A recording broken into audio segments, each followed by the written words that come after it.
What is up, wrestling fans, and all rise for an all new and live edition of the Parts Unknown podcast. I'm, of course, your champion, as you see, of Ring and Ringside Intel Tribal Chief Jason Burgos, and with me, as always, is the Floridian Archer of Infamy and podcast wise man Jose Maldonado. Baby Blue, how are you feeling for this live post Clash at the Castle edition of the show?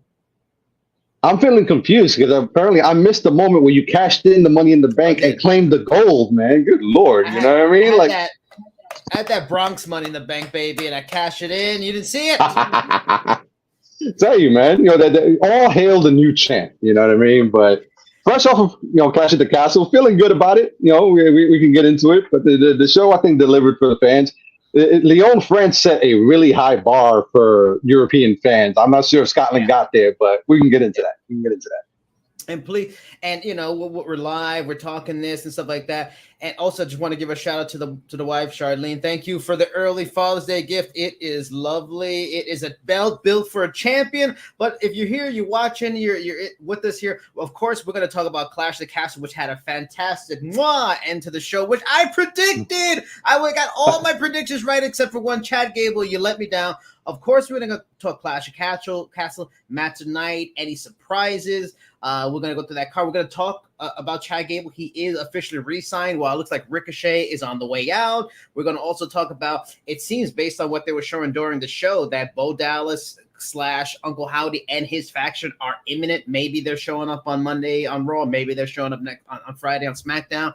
We're going to talk about Jeff Hardy. He made, I guess, honestly, to me, and we talked about a couple weeks ago, an unsurprising return to TNA on Friday night against all odds. We'll talk a little about that. Is that the right thing for him? And also, is AJ Styles going to TNA? That seems to be something that even the WWE is pointing to possibly happen. But first, Clash of the Castle. A good card, several good matches. I think it was pretty good in general. It's interesting how a lot of these cards, back in the day, they would have like 8-9 fight matches sometimes on some of these pay-per-view cards. But now they make them about 4 or 5, mostly title fights, give all the performers a good bit of time. What was your match tonight, would you say, from Clash of the Castle today? I think it's a toss-up between the two title matches. I thought they were great bookends to the show. Cody and AJ was a fun, just chaotic match where, fighting in the crowd and everything. I think that was a great way to start the show, get everybody hyped up, a lot of the chants going. And Damian and Drew, Drew really soaked in the cheers from the crowd. And it was going to be interesting to see if they were going to give him his moment, after WrestleMania and after losing last year at Clash at the Castle, if this was going to be his time to actually win it in Scotland. And I got to give massive props to Drew for being a true pro. Taking the L here, I think it does a lot for Damian, cementing him, and it just adds so much more fuel to an already hot feud between him and Punk. Those would be my two, probably leaning a little more towards the main event just because it delivered on everything we were hoping for in terms of like the spectacle and the crowd interaction and everything. I think it delivered big time.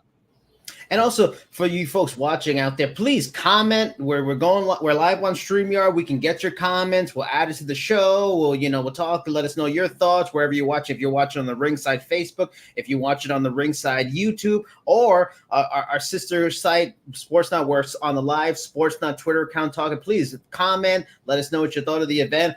For me, to me, and again, not to toot the old horn, but I predicted it on the predictions on Ringside. I thought AJ. That's why you're the champ, bro. And that's why, right here. That's why I thought AJ and Cody was going to be the best match tonight, and it really was. There's a lot of fun elements. Cody's mom slapping AJ 3 times. Calling him a straight up asshole on camera. Gotta love that. Great. Cody showing a little bit of blood. A lot of fun elements. A lot of fun stories. And it was fascinating. They mentioned it. I heard it during the week, and I'm glad that they mentioned it during the show that AJ undefeated in I Quit matches going into this, which added a new element.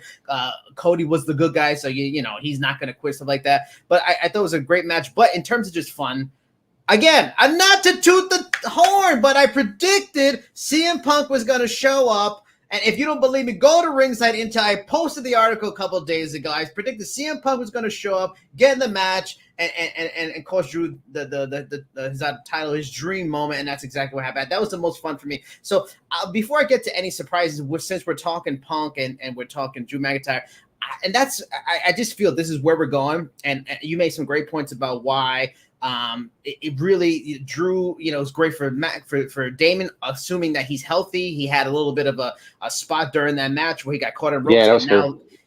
I was watching the post show. If you fans haven't seen the post show for the event was very interesting. CM Punk showed up on it. He had some interesting comments, and I'll mention it to you. He says he's close to clear, so it looks like Punk versus McIntyre for SummerSlam. It's pretty much almost a near lock, barring another injury. But Damien seemed very angry, and maybe it was part of his character, but maybe it was just a frustration. Maybe he's worried he has a more serious injury. Punk suggested torn hamstring. He just threw it out there. Maybe he's just judging it off of other situations where he's seen people get caught up in the ropes and hurt themselves in their ankles. So I thought ankle, but man, if it's a torn hamstring, that's a shame if he loses his title run due to injury, but that opens the door to other possibilities. But I feel like what Punk did tonight, going almost ultra Punk heel, I think would you agree? This kind of guarantees that when him and Drew finally meet up, Drew's getting that first win. It won't be a one and done. It'll probably be a series of matchup. But I think it just guarantees, which is unfortunate in a way, Drew's going to win that first match. Punk's just done too much lately. Yeah, I think you're right. The roads lead to that, and the way they set it up, obviously Punk had to play the heel here in Scotland. There's no way he was going to get cheered for screwing Drew in his hometown. Yeah. So did it the right way, and that's nothing new to Punk. He can play up to the crowd in either direction, and you saw him just handing it up afterwards and things like that. Yeah. But yeah, with their first clash, not only does it, it just makes sense for Drew to get that first victory. Punk has less to gain from this feud than Drew does. Punk's already, he's Hall of Fame worthy. He's already got the accolades, and this will be his first huge feud back. Unfortunately, because of the injury cut his original return short, but Drew getting the first win, I think establishes that, it'll give, a lot more fuel to that. Drew can, throw that in Punk's face. That leads into the fall. The fall usually means Hell in a Cell. Maybe that's where, it gets picked up a little bit to the next level. Maybe Punk gets a win there, but there's a lot of directions they can go, but I think you're right on that. The way it was set up tonight, Drew has to get the win. He did so much. He gave so much, I should say, to this event. He could have easily, been disappointed about losing, kind of thrown a fit. But Drew has always, proved himself to be a pro's pro, always down for whatever, and always delivering big time. And he did so tonight. I think the thank you will come at SummerSlam, which you will be in the house for. You know what I mean? I'm sure you're rooting for Drew and Punk to deliver big time. That's going to be huge. And I definitely, Drew deserves a lot of credit, and he was the in front of the face of this event and everything like that. But also, it's tough to be in this position, but also he just signed a new contract. He's getting paid a huge amount of money. So if they need him to take L's, he should be able to gladly take L's to help other people. Yeah, you nailed it, everything. I mean, Punk doesn't need to beat Drew McIntyre. I mean, he, this is to kind of build probably McIntyre's legacy, because he's a guy that's going to be around for at least probably another 3-4 years, and it probably sign a new contract after that. But I think this is a thing that goes multiple matches. There's going to be definitely a gimmick match in there somewhere. There's going to be blood. It's going to be wild. I hope Punk can continue to stay healthy and he can get a good 2 years out of this run back, and this will be one of the highlights of it. Going off of that, was there any surprises for you in this card? For me, I nailed it on every pick, and that's not going to stay like that. I'm sure I'm going to get some picks wrong sooner or later. Also, again, if you're watching this right now live with us on YouTube, on the Ringside YouTube, on the Ringside Facebook page, or on the Sports on Twitter, please comment. Let us know what you think and everything. That we'll try to add it to the show. We'll try to talk about it. But the one surprise to me, it was the only one I got wrong in my picks, was a Gable. I thought this was going to be Chad Gable's kind of moment, and they clearly at the end with his death stare on Sammy, this is not over. His character's not over. In terms of probably his hunt for the IC title, but I was a little surprised by that. Love the continued storyline with Otis and everything. That seems like that's probably heading to maybe a match at Money in the Bank or something like that. But was there any surprise for you? Because I did pick Fire and Dawn to win the tag titles, but I'm sure a lot of people did not expect that to happen. Was there any unexpected things for you? I'll raise my hand on that, because you're a better man than me. I was shocked as hell that Fire and Dawn won the tag team titles. I just for the simple fact that I thought this would be maybe too soon to start the rift between Jade and Bianca, but I'm guessing that's the logical next step in that. So I'm kind of surprised that they're doing it this quickly. But I guess the timing is right. You know, if they're going to eventually clash at SummerSlam. But yeah, now that was the surprise for me. I really didn't think that Dawn and Fire were going to take it. But in hindsight, it makes a whole lot of sense because if somebody was going to get the hometown victory, it wasn't going to be Piper. I thought it would be Drew. You know, that'd be the most likely one, but neither one of those got it. So it went down to the girls, and they deserved it. You know, I mean, they worked hard. You can see they were super emotional. The family in the front row was a great moment. So I'm okay with it. I was just really surprised that Jade and Bianca lost it so soon into their run. Yeah, I mean, I in my predictions, I explained I thought that Drew winning made the most sense and almost set up like that, but you already kind of explained it, and I talked about it too. Is that it just there was no benefit to ending Damien's run so early.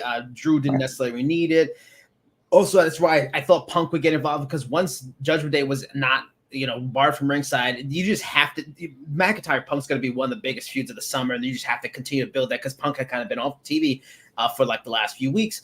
Piper was not going to win. No disrespect to Piper. Just Bayley's run is not going to end. I think, honestly, her run is going to end versus Nia Jax at SummerSlam. It seems like they're finally putting the rocket on Nia. But you had to have one of these hometown people or tags win. That made the most sense to me just because, and I was explaining to my wife because she thought she was surprised by it too, but just Jade and Bianca don't need it. You're honestly, Jade is already kind of a big star. Bianca's super set up and established, so they don't need it. And it went exactly as I thought. They would win, and Jade and Bianca were not going to get pinned. So they still stay strong. They're going to get their rematch and whatnot. But they've been stop and start building with Fire and Dawn like for months since they brought up, and they just haven't gained. And they clearly like them. They've been pushing them, giving them a decent amount of TV time. So it just felt like, here's the chance. Okay, you know, we kind of had this fun moment with Jade and Bianca. That's probably going to lead to a few, like you mentioned. I think you're dead right on. Let's put the belts on them, see what happens, and sink or swim. This is their moment. Let's see how it goes. And that's why it made a lot of sense. I would love to see Nikki. I love, you know, Starks. I like Baze. That would have been fun. But yeah, to me, Gable was the biggest surprise. But speaking of Chad Gable, moving on to our next thing we wanted to talk about is before the event, Chad Gable did an interview. There had been talk for months. We've covered it on Ringside that his contract was about to end. He's one of the many people. It seems like WWE contracts in the summer, New Japan contracts at the end of the year, AEW contracts all over the place.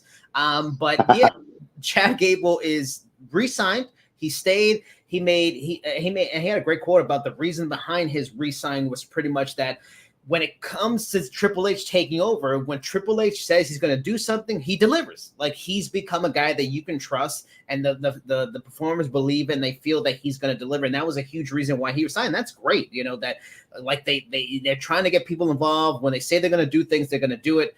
So Chad's resigned. Ricochet on Raw, they did a great job of pretty much setting up his rumored departure. He's expected to leave and go elsewhere. I would be shocked at this point if it isn't AEW with Will Ospreay pretty much making a public push to sign him and recruit him at this point.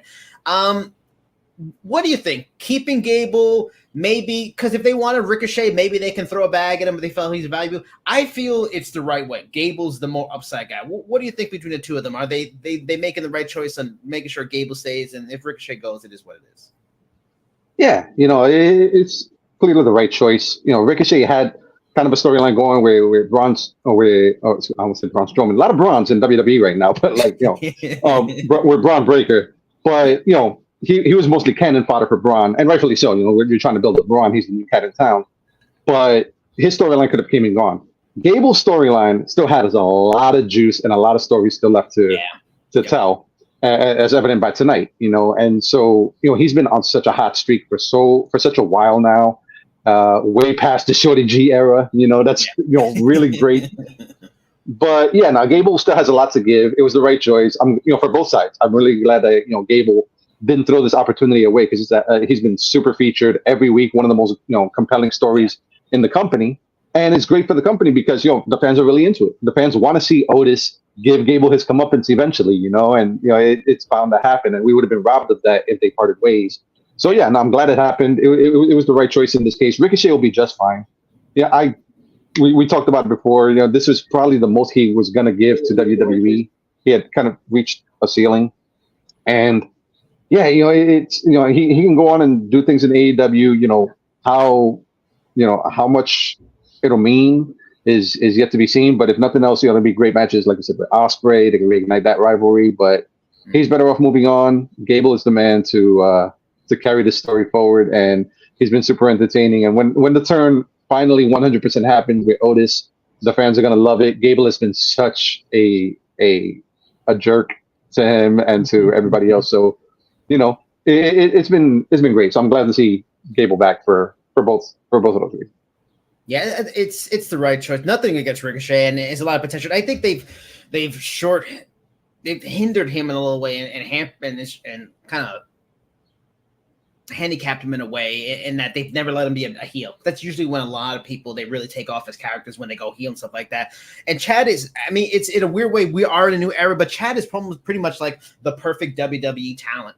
He's a fantastic wrestler in all those elements he has. He's credentialed, but he's got great character work. He's like corny funny. He relates, he connects with the crowd in a way. Like, honestly, if Chad Gable, it's a sad thing, but Jason Jordan, they pushed to the moon. If Chad Gable was Jason Jordan's size, he'd be a main eventer now. He might have been world champion by now. That's the unfortunate thing. And in a lot of ways, he's become like the next generation, next evolution of Daniel Bryan. And just another guy, super talented, had the complete package in terms of being a sports entertainer, and just size held him back. But now, hopefully, with Triple H, it's not holding him back. And his storyline with the Alpha Academy has become one of the best on Raw each week. I look forward to it. Sammy's playing this great role. He's secondary. He's like the hero, and Otis and Maxine. It's just fascinating. And I thought my pick was, I thought the Creed brothers, like I thought the perfect thing would have been to show that he's that extra smart bag, and he knew he couldn't rely on them. And that's why he brought in the long rumored Creed brothers to the group. They got the job done, helped them win, and he's just that next layer. He's super smart there. You got to watch out for him. But yeah, I think it's a better move. Nothing against Ricochet. He's just great looking guy, knows how to dress, phenomenal wrestler, but he never really felt like a WWE wrestler. He feels like an AEW guy, unfortunately, and not just it fits that audience. Heavy wrestling, and they want 5-star matches. It seemed like he was just he just was a piece of the puzzle that never fit. Maybe one day he will, but until then, it just doesn't feel like it. But that said, please, if you're watching right now live with us, please comment, and we'll try to get on the show. But also, wherever you're at, if you watch it live, or if you watch it after the fact later on during the week, like, share, subscribe, comment. Let us know what you thought about Clash of the Castle, what you think about Chad re-signing, Ricochet leaving. Moving on from there, talk about debuts and stuff like that. We saw a good amount of hype on SmackDown. We saw another good bit, like pretty much saying we're coming on during Clash of the Castle, but the long rumored Bo Dallas, Uncle Howdy faction, they've been hyping it for a while. We talked about it on the last episode. Is it taking too damn long for the hype? So now that it seems like it might be coming on Monday this week, or maybe on SmackDown on Friday, what is the best scenario for the group to really make the most optimal debut? There's been so much hype. The smart fans kind of know what it is, who's in it. What's the kind of placement you would like from them that you feel is the best way to kind of hype them up and give them an optimal debut that it's interesting for the weeks ahead? It's interesting because there's a few directions that they could take, and I'm not sure which one would be the right one. Do they come in as heels? Do they come in as faces? The crowd is obviously going to be responding to them, so it'll be interesting to play. The one thing that I want them to remember and treat them with this, re-debut, is to keep them away from the world title scene. I think that was a big mistake with The Fiend initially. We know the disastrous Hell in a Cell match that he had with Seth Rollins. The disastrous match he had with Goldberg over there in Saudi Arabia. Just those scenarios did so much to undercut that character. He's he should have been the new Undertaker. It's been said time and time again from many people. And the Undertaker never needed the world title. When he got it, nice bonus. Cool to have him in the top spot, but he's a draw on his own. Bray was the same way. I hope they treat this faction the same way. Keep them away from the world title picture. This isn't a world title act, They're not about titles. They're about, the atmosphere. They bring so much that they don't need any, title feuds. Whatever feud they're doing, they're the draw, and they're there to work with whoever gets put with them. But that's what I hope is the number one thing that they took away from, the Fiend and everything like that. How great he was, and how how much of an odd fit it was to have him in the world, or undisputed, or the Universal title picture. So that's the main thing I want. In terms of them coming, it's really about time. So it'll be interesting to see who they put them with. But that's my main takeaway is just do not put them in any title picture, and just let them cook. It'll be interesting to see what they bring. I think it is really tough, and my sense is just based off, like many of you, I'm sure you've all read these QR code stuff and all the links and everything, and all the notes and all these kind of things during the build of the story. It seems like they're going to be heels. I feel like you have to put them against a sympathetic figure, and oddly enough, I don't know. My sense is they're going to be on Raw. That's what it just feels like at this point. I could be wrong, but there's three kind of sympathetic figures. Two of them are involved with tag championships. One is, and you're right, don't keep him with the world title, but I'm almost feeling like it makes me feel like Raven and the Flock during his WCW run, and he kind of really went right after the US title right away. But Sami Zayn doesn't get more sympathetic. The only drawback is that Chad's got to get the IC title. So if you got a feud with Sami and you're taking the title away from him and putting it on them, that kind of hurts him. But somebody like Sami, sympathetic figure would be good. I'm very much, they're nice, they're fun. I'm very much over R-Truth and Miz as tag team champions. I don't think they need to continue their reign. Them just harassing them, they're very sympathetic, especially R-Truth just taking the belts over them and taking the tag division hostage with them holding onto the belts would be. And also there's multiple members, like there's 4 guys. So you can have a new tag team anytime to defend it. You never know who it's going to be. It takes like the New Day Freebirds rule to like a whole new level with 4 guys. Or the other one, he's like the ultimate sympathetic figure, and he's got to click Rey Mysterio. You just go after Rey. Yeah. Who doesn't love Rey? So you beat up Rey, you beat up LWO and stuff like that. Maybe that's where you go. I mean, they're kind of screwed because the tag team is one of the members is hurt, so it's kind of just down to Dragon Lee and Rey at this point. But them, and then Braun gets involved because of the connection. So he's like that other member for the LWO to kind of even the odds. You build a feud, LWO and Braun versus them. Maybe that's what you do. But you got to go sympathetic. You have to build quick heat and like, God, I hate these guys. Oh, they're doing it again, because there's very much high hopes for them, but there's very much going to be a cool factor. So if they're bad guys, you have to fight against these guys are awesome. Yeah, beat up everybody, So you have to manage that. But moving on from that, Friday night, TNA against All Odds. We got a lot of fun things going on with TNA and WWE and crossovers, but this was a very much TNA event. All these kinds of things. I had a main event, and at the main event, Jeff Hardy, it was rumored that his contract ended. Matt Hardy has been since suggesting that he's going to be a free agent soon. It seemed like almost, we talked about it last time we did the podcast. It just made the most sense. Him going to WWE, while that might seem nice, it just didn't seem likely. Him joining Matt in TNA just was a major fit. He's got a history there. That's where he should be. That's where he is now. But overall thoughts, is it the right move? Is it a big plus? Is it a plus for TNA? How should they use him? What do you think should be like the ways that Jeff Hardy is used now in this second run with TNA? Yeah, it was the right move. It was the only move for Jeff, really. How many bridges he's burnt. But yeah, no, it made sense for Jeff, and it makes sense for TNA at this point. They've gotten a lot of great love from their partnership with NXT, with WWE. This is a great time for them. And say what you want about Jeff. Jeff's always going to be a big name. A lot of fans from his era where he was at his peak really have a lot of love for him, a lot of sympathy for him, there's a lot of equity there to be used. The best way to use him, I wouldn't mind seeing him paired up with Matt again. And if they bring back the Broken Universe, that kind of thing, that was, TNA was always where it fit the best, is where they had their best material. And it would be fun to kind of see them revive that again. Seeing Jeff, interact with some of their up and coming talent, give them the rub. You know what I mean? We've talked about how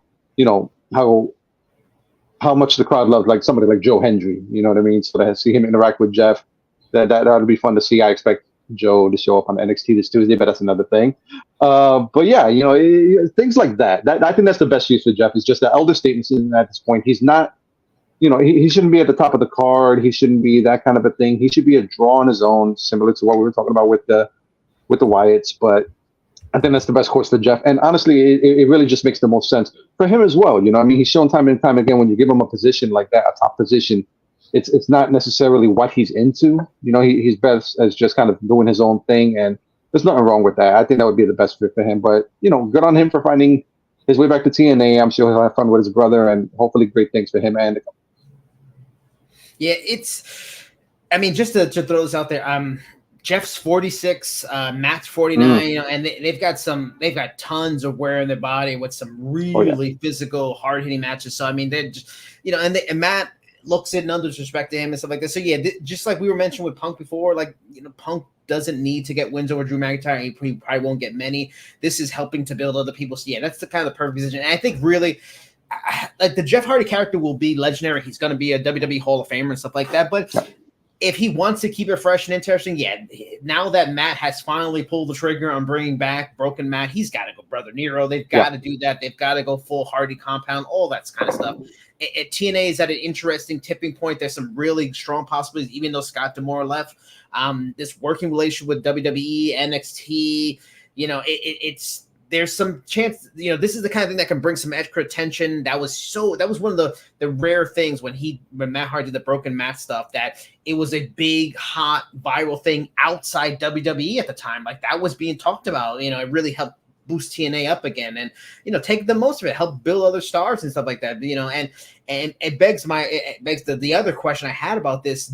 Does that, now that we have this unique relationship with WWE and TNA, Matt Hardy seemed open to going back to WWE. I'm sure Jeff is fine with it, and especially under these circumstances where you're working with TNA, but you can have these fun moments. Do we kind of need to see Broken Hardys make a fun jump into WWE, maybe show up at SummerSlam, maybe get a tag match or something? They don't have to win tag titles, but if they do win the tag titles, man, that'd be fascinating. That'd be really interesting, but not the Hardys. We got the Hardys big comeback a bunch of years ago at WrestleMania. We don't need it again, but this broken version where they can kind of do their own thing and be different and new, is that something we almost kind of have to see, and TNA should push for it, and even WWE should push for it?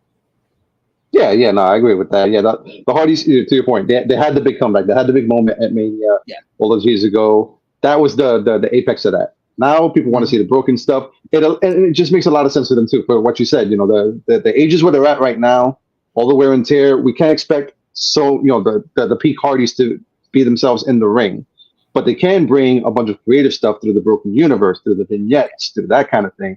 That's where the focus should be. That's where a lot of their value will lie. And it'll be so hilarious if they do backdoor themselves into a WWE or NXT tag team title win, through TNA, and it's totally possible. It's within the realm of possibility. You know what I mean? With the TNA talents coming over, they are TNA talents. So, it'd be interesting to see them in the mix in an NXT event down the line. And it would do wonders for NXT too. NXT has been on such a hot streak, and seeing names like them show up would just make it even hotter. Shawn Michaels has been on fire with that brand, and it would be a really fun thing for the fans if, SummerSlam weekend, for example, they'll probably have their Saturday event. If the Hardys are involved, I don't think any fans would be mad at that. It'll be fun to see. And especially, or if they get something going with the Uncle Howdy and that faction, maybe that's a fun match, later in the year, September, October, Survivor Series kind of thing. That faction, the Y6 faction or whatever it's going to be called, versus the Broken Hardys. There's both weird characters that might make a lot of fun sense and be interesting. But again, wherever you're watching this, like, share, please subscribe. Comment. If you're watching this with us live right now, please let us comment, and we'll try to get on the show and talk about it. But we got eyes on you guys on YouTube, on Facebook. We got you all up and running, man. You guys are up and running. Please, we love to hear from you.